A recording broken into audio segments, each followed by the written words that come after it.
रामचंद्र जी के विवाह के ऐसे विशिष्ट समय में कौन किसे जाने पहचाने। आनंद के वश में सब दूल्हा बने श्री राम जी के परछन करने चल दी।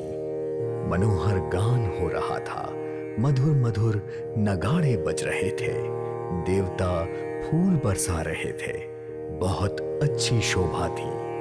दूल्हे को देखकर सारी स्त्रियां हृदय में बहुत आनंदित हो रही थीं। उनके कमल सरीखे नेत्र में प्रेम के अश्रु उमड़ रहे थे। श्री राम जी का भेष देखकर सीता जी की माता सुनैना जी के मन में जो सुख हो रहा था, उसे हजारों सरस्वती और शेष जी 100 कल्प में भी नहीं कर सकते। शुभ अवसर जानकर नेत्रों के अश्रुओं को रोकते हुए रानी प्रसन्न मन से परछन करने लगी। वेदों तथा कुलाचारों के अनुसार सभी रीति रिवाज रानी ने भली भांति किए। पंडित ध्वनि और मंडल गान हो रहे थे। रानी ने आरती करके आधार्य दिया। तब श्री राम जी ने मंडप में गमन किया और दशरथ जी ने अपनी मंडली सहित विराजमान हो गए।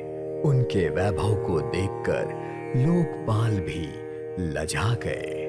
समय समय पर देवता फूल बरसा रहे थे और भूदेव ब्राह्मण समय को अनुकूल देखकर शांति पाठ करने लगे।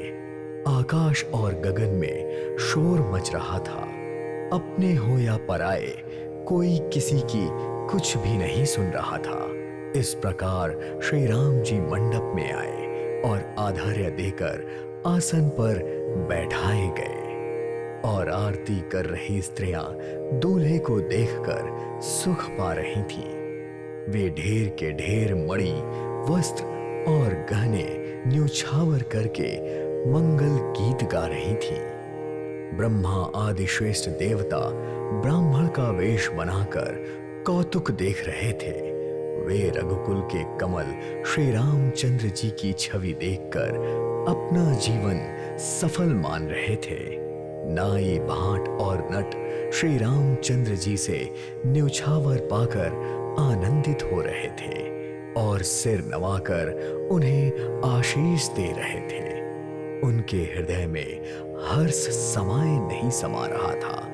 वैदिक और लौकिक सारी रीतियां करके जनक जी और दशरथ जी बहुत ही प्रेम से आपस में मिले। दोनों महाराज मिलते हुए बड़े ही शोभित हो रहे थे। कवि से उनके लिए उपमा खोजी जा रही थी।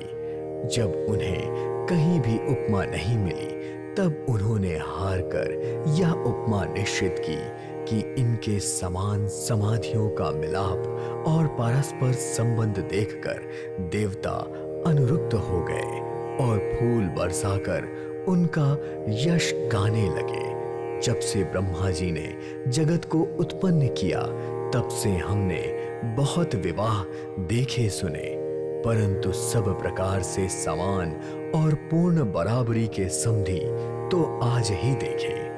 देवता की सुंदर सत्यवाणी सुनकर दोनों पक्षों में अलौकिक प्रीति छा गई और आधार्य देते हुए जनक जी दशरथ जी को आदर पूर्वक मंडप में ले गए।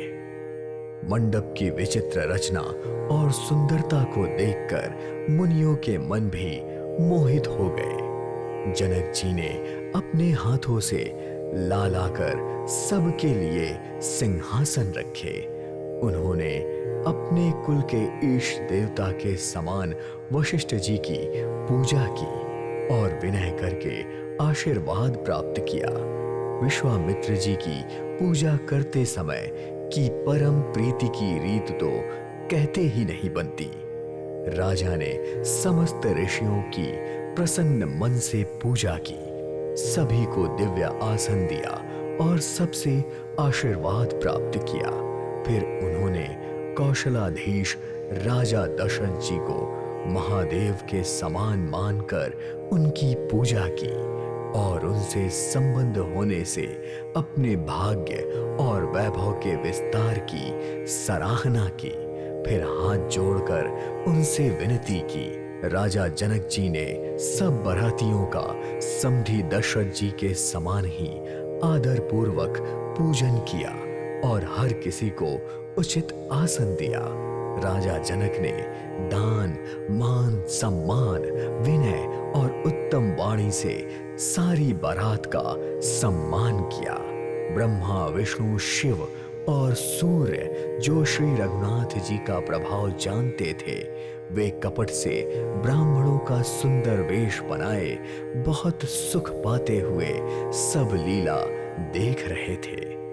जनक जी ने उनको देवताओं के समान मानकर उनका पूजन किया और बिना पहचाने भी उन्हें सुंदर आसन दिया। कौन किसको पहचाने, किसी को अपनी ही सुध नहीं थी, पर सर्वज्ञ श्री रामचंद्र जी ने देवताओं को पहचान लिया और उनकी मानसिक पूजा करके उन्हें मानसिक आसन दिए। प्रभु का शील स्वभाव देखकर देवतागण मन में बहुत आनंदित हुए और फिर अनुकूल समय देखकर वशिष्ठ जी ने शतानंद जी को आदरपूर्वक बुलाया।